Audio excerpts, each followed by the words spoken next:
we're back on. I want to ask you about being the interim anchor at CBS Evening News and how that came about for you. It was the weirdest thing. I mean, I never had any idea of doing that job. I'd always, when Dan Rather was chosen to replace Walter Cronkite, Dan and I, he's about 5 years older than me, but we're close enough in age that I understood he got the job and I didn't.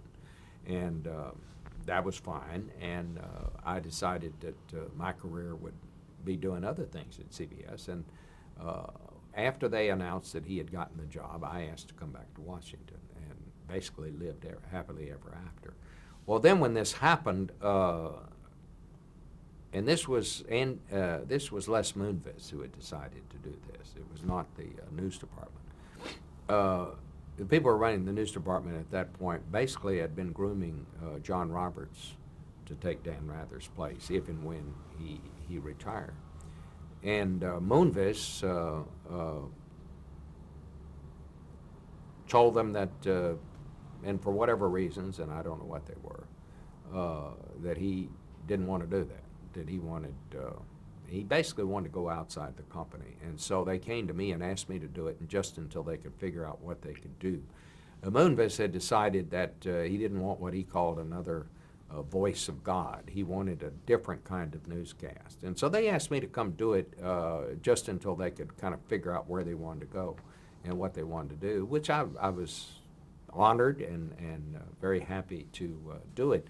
It was really interesting. The Texas Christian University, where I went to school, had decided to name the journalism school for me, and we had the ceremony for that.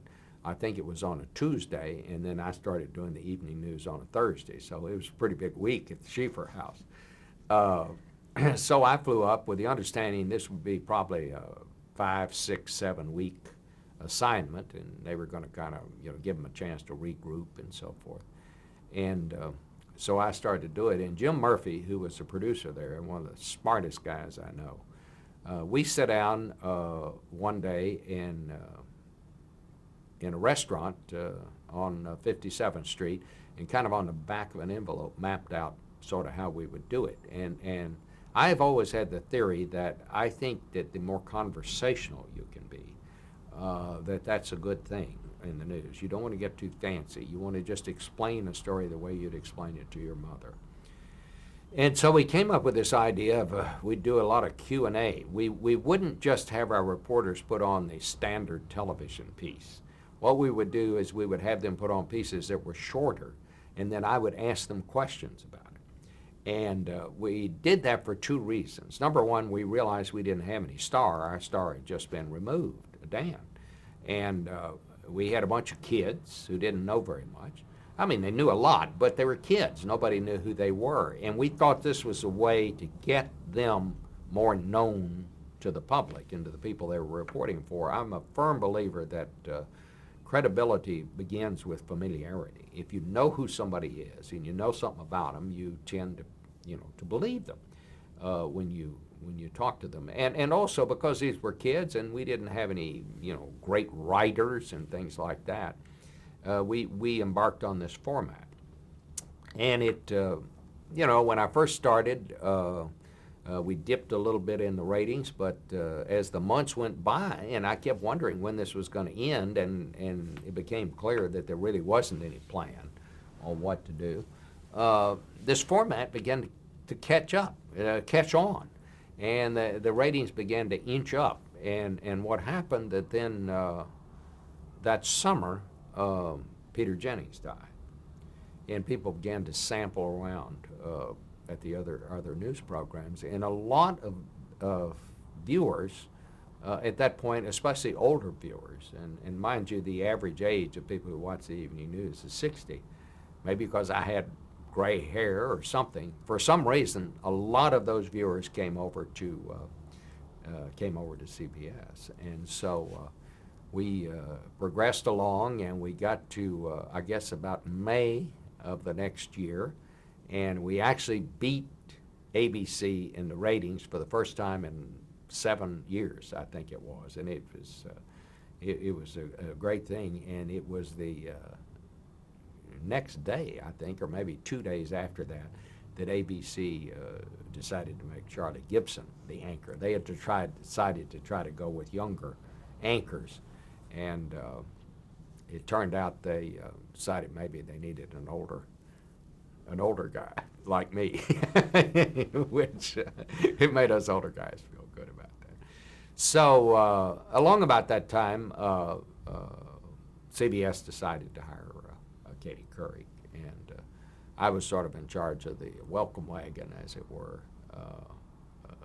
because I like Katie. I'd known her down through the years, and so I made some commercials, make sure everybody understood that I like Katie, and I thought she was going to be great. And I'd always thought she was a very nice person, and I had a lot of empathy for her because my mother was widowed with 3 children at the age of 45. She was widowed at the age of 42 with 2 children, and so I had a really good feeling about it. I had never, in any way, shape, or form, wanted the job on a permanent basis. I mean, had I been 50 years old, I would have. But at this stage of my life,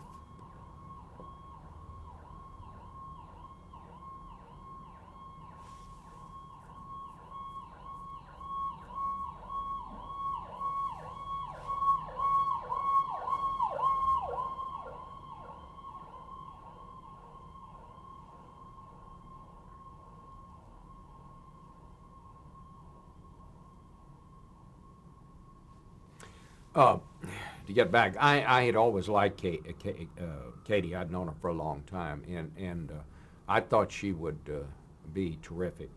And I really wished her well, and I had never wanted the job on a permanent basis. Had I been 50 years old, yes, I would have loved to have had it, but I'm now 70 years old, and to change my whole life at this point in time. I mean, I could have done it for another year or something like that, but they shouldn't have hired me to do it in the first place. I mean, you wanted to get somebody in there who was going to be there for 10 or 15 years. I mean, that was just, I wouldn't have hired myself to do it. When you started, though, was there sort of a black cloud over CBS News after the Dan Rather's departure? Yeah, there really was.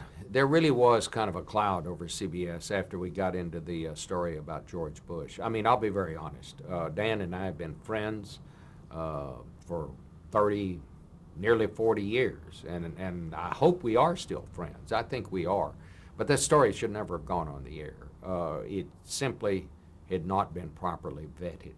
And I think we also made a mistake when we tried to defend the story on the CBS Evening News. It's one thing to say we stand by the story for a couple of days, but when the story began to fall apart, what we should have done in retrospect, I think, is say, look, some questions have arisen about this story. There are some things we need to check out.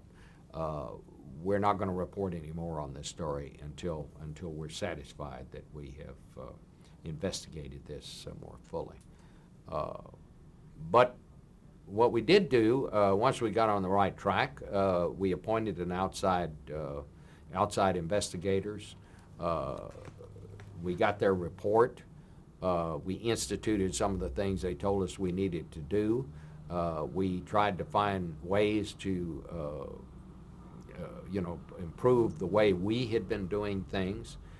And then when I went on television that first night, I said, we have lost credibility, and we have got to get our credibility back, and we know that we can't just promise to do better. And I think what I said on the air was, we know to get our credibility back, we have to do it one story and one day at a time, and that's what we intend to do. And the thing I was most proud of in the what turned out to be nearly 17 months doing the evening news is I believe that we did that. I believe we did restore the credibility. I know one thing, we got everybody in a lot better humor, and people were feeling pretty low when I first came to that job. So I really, I must say, I'm really proud of what we accomplished in those 17 months. How did you sign off when you were leaving after those 17 months? Well, I don't really remember. Katie did an interview with me on the last broadcast. We had all my family, my children came, and they were all in the studio. And it was a very touching moment for me. And Les Moonves and my boss Sean McManus, they were all there in the studio with us, and it was a wonderful, wonderful moment, and I really felt good about it. And how do you feel Katie Couric is doing in her? Well, I think that I think that Katie got off to a very bad start. I think they had the first program was so radically different from what I had been doing that I think people were people were sort of jarred by it.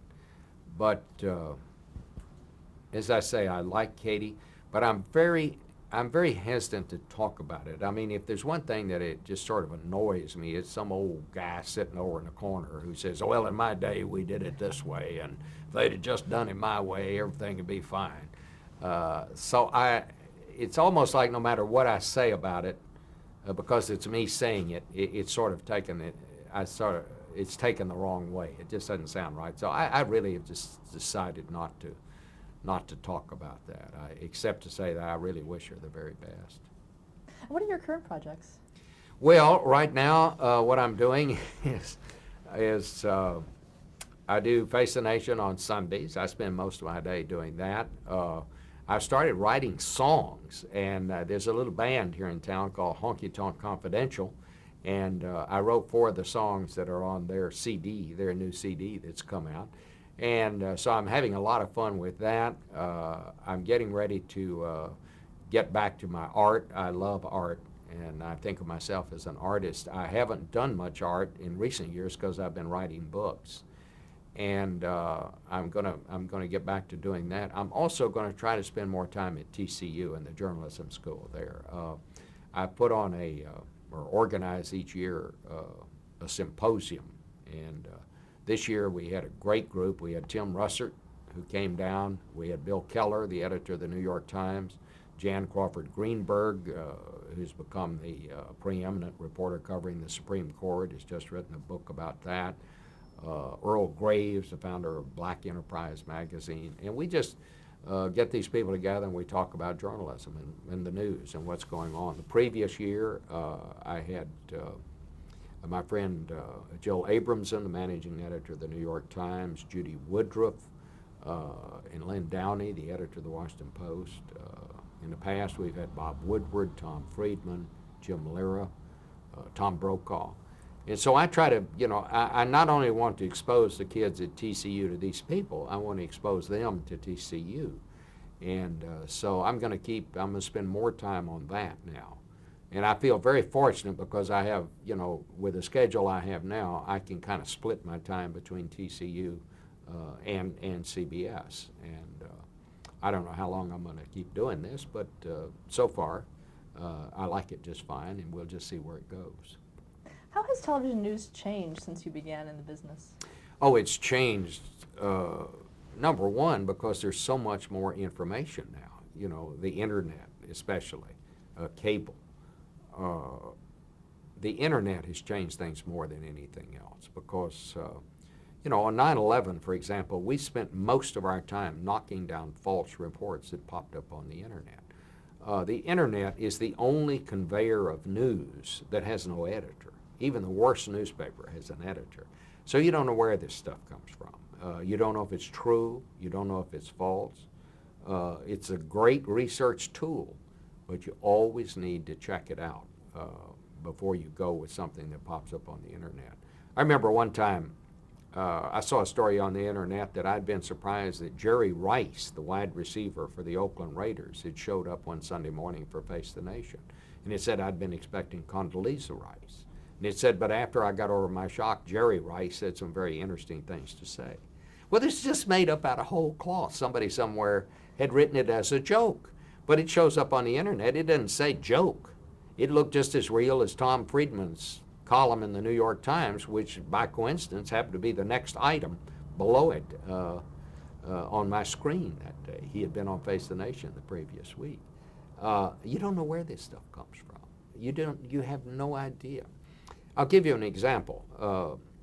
The day when Katie Couric was thinking about coming to work here, NBC was very careful. They wanted to control the story, and they wouldn't tell us when she was going to make the announcement that she was leaving NBC. Well, we figured out that she was going to announce it one day. We figured out she was going to announce it the next morning on the Today Show. Well, it turned out that that very day I was going down to Texas for one of these journalism symposiums at TCU. I wasn't going to be on the news that night. And I don't know if it was me or somebody else said, you know, if they announce this morning that Katie Couric is taking your place on the evening news and you're not in the chair that evening, somebody's going to think that you got your nose out of joint and walked off the set. And I said, you know, you're absolutely right. So that afternoon, we got a camera up in my office, and I recorded basically 2 sound bites that say, I want to congratulate Katie. Katie is going to love CBS News, and we're going to love having Katie here. And we actually played those sound bites the next day and released them so people would know that I hadn't left in a huff, as it were. Because in the day of the internet, I'll guarantee you, number one, somebody would have written that story. And number 2, it would have gone around the world and back before we could have stopped it. We would have never gotten it stopped. And you know, that's just the golf course we play on now, and you have to play accordingly. This stuff, I mean, there's always been, like in politics, there's always been street talk. There's always been whispers. But now it gets on the internet. You don't know where it came from. You don't know if it's true. Sometimes, you know, even the worst newspaper has some standards. Stuff pops up on the internet that people just wake up in the morning and decide, I bet that's what happened, and so they write it as truth. And I mean, I bet people write stuff like that about me. It is just, it's made up out of whole cloth. But yet, it's there, it's written down, somebody's going to read it and say, well, I wonder if that's true, or they'll take it to be true. And so that's what you deal with, and that's how the main way that news has changed, I think. Does that make network news, and particularly what you do, even more important now, do you think? I think it does, because I think what the mainstream media, our role is to be a place where you may not agree with the solutions, you may not agree with the analysis, but mainstream journalism ought to be a place where people can agree on the facts. In other words, if you read it in the New York Times, or you see it on CBS News, or you see it in the Washington Post, you should believe that the facts are right. Whether it has the right spin on it, whether it has the right analysis, that's something for viewers to decide. But the mainstream media has to be the place where we can all agree on the facts. And I think that's what our role is more than anything else now. Given that, what would be your advice to an aspiring journalist today? Be familiar with all forms of journalism. Nobody knows where journalism is going. Nobody knows in 5 years which medium that people will depend on, the majority of people will depend on for their information. Up until the Kennedy assassination, people depended on print. From that weekend on, television became the primary source of information and has remained so. But how much longer that lasts, nobody can say. Will there even be newspapers 5 years from now? I hope they are. There are, because I love newspapers. I love to hold something in my hand and read it and go back and read the second paragraph if I don't understand it. But maybe 5 years from now, all that will be downloaded on an iPod. We just don't know. What we're trying to do at the Schieffer School is we're aiming toward a common newsroom where the school newspaper, the school television, and the school radio station all operate out of the same newsroom with the same reporters. So these kids will one day have some familiarity with all those mediums. You know, one of the things we found out when we went from film to videotape, we tried to take all the guys that were running studio cameras, we tried to put them out in the field because we thought, you know, that the film cameraman didn't know anything about videotape. Well, it turns out that a news cameraman, it's about focusing. It's about knowing what to take a picture of. It's about composition. It doesn't make any difference if you're putting the image on videotape or on film. So I'm very much the same way now about journalism. The core values of journalism ought to be the same, no matter what the medium is, and that is, you know, the integrity of the reporter, and his courage to go to where the story is, and his ability to tell it in a way that his viewers or listeners can understand. So that's my advice. Know about all these things, because you don't know what medium you're going to be working in. As my kids used to say, did you want to be a TV reporter when you grew up? And I said they didn't have TV when I was a little boy. So no, I didn't. Who knows what's going to be out there for the journalists of the future? Well, speaking of your kids, talk a little about your family. Well, I have two daughters, one of whom started out working at the Capitol. In fact, they both worked at the Capitol in their early life. One went on to work for Vanity Fair magazine, my younger daughter, and she was kind of a press agent and PR person, and then she later became, she went to work for a spinoff of Vogue magazine called Teen Vogue. She worked at Condé Nast for a long time.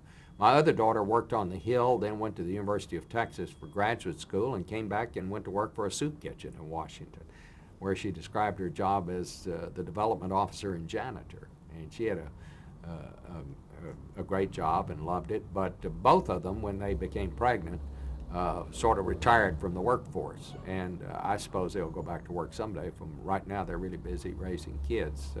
My older daughter has twins, girls, who are 6 now. My younger daughter has a little daughter that will be 3 on the 4th of July. So they're moms right now. No boys, all girls in my family. So. And your wife? She's a girl too. And we have had a great life. We've been married, April 15th, we were married 40 years. She describes it as 37 of the best years of her life. But we have a very happy family, and we're all very close, and along with my brother and sister. That's great. Our last question that we ask is, how would you like to be remembered? Oh, I don't know. I've never really taken myself that seriously. I just would like to be remembered as someone who got to do what he wanted to do when he was a little boy. And I feel very fortunate. I'm very lucky that I got to do this. And I've had a great life. If my life ended tomorrow, I would not feel shortchanged. I got to do everything I wanted to do. My kids grew up to be nice people, and they have children. And so I kind of feel that my work is done here. And I think I survived bladder cancer, at least for now. And so I kind of look on these as bonus years. And it's a very nice bonus, and I intend to enjoy it as much as I can. Thank you so, so much for sharing your story with us. Oh, it was great. I really enjoyed it. Thank you. Okay. 8 hours. Yes.